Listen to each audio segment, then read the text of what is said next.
Баршаңызға сәлем. Бүгін мен осындай керемет булочкилар әзірледім. Мінекей көріп тұрғандарыңыздай, арасы қатпар және де барлығы жақсы піскен, қаншалықты қатпар болса да, және жүмсақ, дәмі де өте керемет. Ол үшін бізге 200 граммдай жылы сүт қажет болады.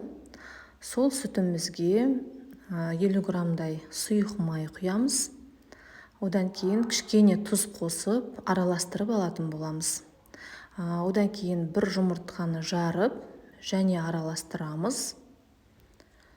Содан кейін кішкене азғантай бір 60 граммдай сары майды ертіп алып, оны да қосатын боламыз, және шекер қосамыз. Шекерді жалпы әркім өз қалауы бойынша қосуға болады, және аз ғана су құйдым. Суды көп қоспаңыздар. Менде бір 50 граммдай су болды, және үстіне ашытқыны қосып, жақсылап араластыратын боламыз. Шекеріміз, майымыз бәрі араласу қажет. Одан кейін алдын ала електен өткізіп алған ұнымызды қосып, әдемілеп жұмсақ қамыр илейтін боламыз. Достар, менің арнама тіркеліп, қоңыраушаны басып, өздеріңіздің пікірлеріңізді қалдыра отырыңыздар. Алдағы уақытта көптеген бірнеше рецепттер салатын боламын. Енді осы қамырымызды, мінекей көріп тұрғандарыңыздай жұмсақ, азыздан ұн сала отырып, осылай жұмсақ қамыр илейтін боламыз. Мінекей осылай қайтара отырып, илеп, одан кейін осылай пленкамен бетін жауып қоямыз. Көтерілуге қойып қоятын боламыз.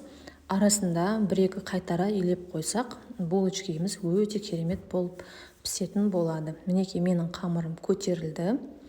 Енді бірнеше бөліктерге бөліп алатын боламыз. Бұл бөліктер өте үлкен болмау керек, және барынша кішкентайда. Жобалап айтқанда, мына 7 шелпек пісіргенде, сол бір шелпектің көлемінде болса, бізге жеткілікті. Осылай бөліп алған бөліктерімізді күлшелеп, барлығын дайындап алатын боламыз. Мінекей барлығын осылай күлшелейтін боламыз. Енді осы дайын күлшелерімізді бір шетке ыңғайластырып қойып, кезекпен кезек жаятын боламыз. Мінекей қазір мен жайғанда көретін боласыздар.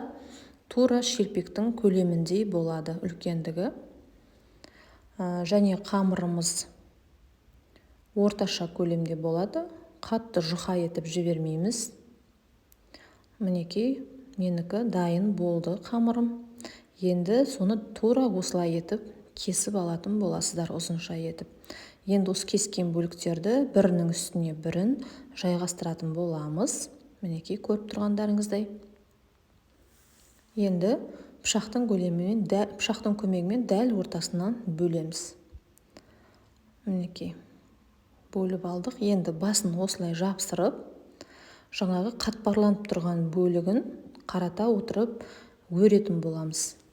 Мінекей әдемі өрім шықты, көріп тұрғандарыңыздай. Міне бірнеше қабатты өрім шықты. Енді басқаларында осылай жайып, кейбіреулерін роза гүл тәріздес етіп те жасауымызға болады. Бірнешесін мен өрдім, қалған бірнеше бөлікті осылай гүл етіп жасап алдым. Енді гүлді көрсетіп жіберейін. Гүл жасау үшін де тура жаңағыдай етіп кесетін боламыз. Бөліктерді және бірінің үстіне бірін қойып, пышақтың көмегімен осылай бөліп алатын боламыз. Мінекей екіге бөлінді. Екі бөліктен екі роза гүлі шығатын болады. Енді бас жағын жапсыра отырып, осылай айналдыра роза гүлін жасаймыз. Мінекей көріп тұрғандарыңыздай. Жақсылап жапсырып алыңыздар.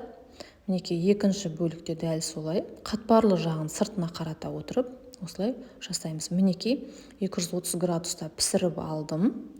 Бетіне жұмыртқаның сарысын жаға отырып, енді үстіне қант ұнтағын осылай себелеп жатырмын.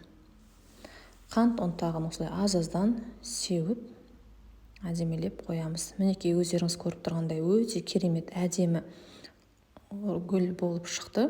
Және астындағы өрімдері де өте керемет осындай қатпарлы болып шықты.